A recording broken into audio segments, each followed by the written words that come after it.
Kita beralih ke sorotan lain, Saudara. Sidang lanjutan pra-peradilan mantan Menteri Mendikbudristek Nadiem Makarim digelar di Pengadilan Negeri Jakarta Selatan hari Selasa. Sidang beragendakan pembuktian dari pihak Nadiem selaku pemohon.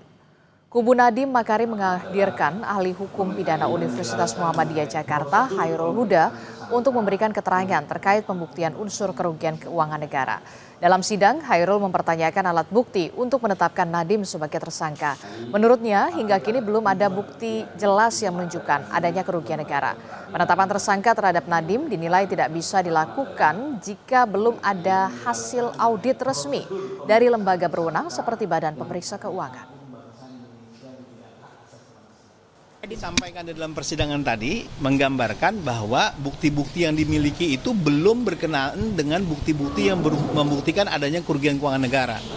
Tadi termohon mengemukakan ada 117 saksi.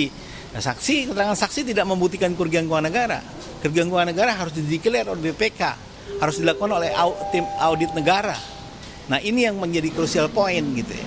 Jadi boleh saja sudah ada alat bukti, boleh saja alat buktinya lebih dari 2. Tapi kalau tidak ada relevansinya dengan pembuktian kerugian negara, maka belum ada alat bukti yang cukup untuk menetapkan orang sebagai tersangka. Sidang lanjutan pra-peradilan mantan Mendikbudristek Nadiem Makarim digelar di Pengadilan Negeri Jakarta Selatan pada hari Kamis 9 Oktober 2025. Dan untuk mengetahui agendanya seperti apa, sudah ada jurnalis Kompas TV, sudah ada Claudia Carla dan juga juru kamera Ricky Sultana. Carla, selamat pagi. Untuk sidang hari ini bisa dijelaskan apa agendanya? Ya, Disti dan juga saudara, sidang lanjutan terkait dengan pra-peradilan yang diajukan oleh mantan Mendikbudristek Nadiem Makarim rencananya akan digelar pada hari ini pukul 10 pagi di Pengadilan Negeri Jakarta Selatan dengan agenda pembuktian dari pihak termohon ataupun yang dimaksudkan di sini adalah pihak Kejaksaan Agung. Dan Adisti dan juga saudara, berdasarkan keterangan dari Hakim Tunggal yang diberikan kemarin saat jalannya sidang, ini menginfokan ataupun memberitahukan bahwa nantinya akan ada 10 surat bukti, lalu kemudian ada satu ahli yang akan dihadirkan dalam persidangan pada hari ini dari pihak Kejaksaan Agung.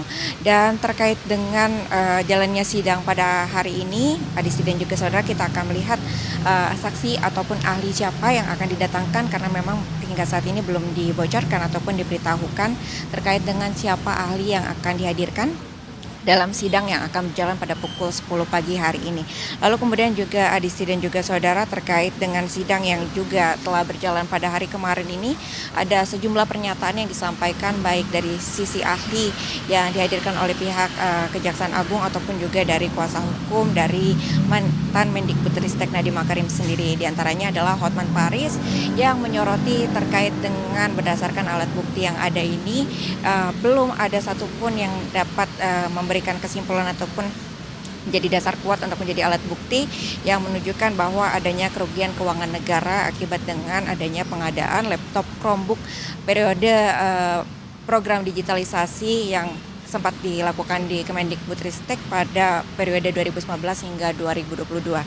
Hotman Paris pun juga menyoroti terkait dengan hingga saat ini ataupun juga berdasarkan pemeriksaan saksi-saksi yang telah dilakukan, tidak ada satupun keterangan yang menyatakan ataupun dapat menjadi dasar alat bukti yang menyatakan bahwa adanya masuknya sejumlah uang ke dalam rekening dari mantan Mendikbudristek Nadiem Makarim itu sendiri. Lalu kemudian juga dari pihak Nadiem juga menyoroti terkait dengan tidak adanya pemberitahuan surat dimulainya penyidikan dari pihak Kejaksaan Agung kepada pihak Nadiem Makarim sendiri ataupun pihak keluarganya, hingga akhirnya Nadiem Makarim ini juga sudah ditetapkan sebagai tersangka.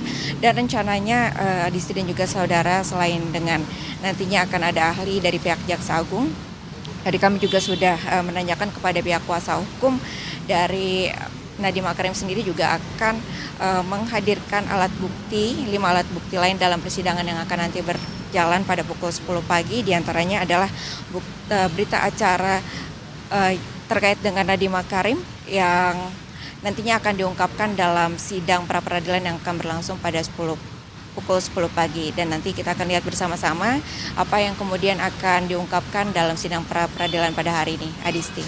Iya, Carla, Satu lagi, sudah adakah informasi kapan putusan pra-peradilan akan dibacakan?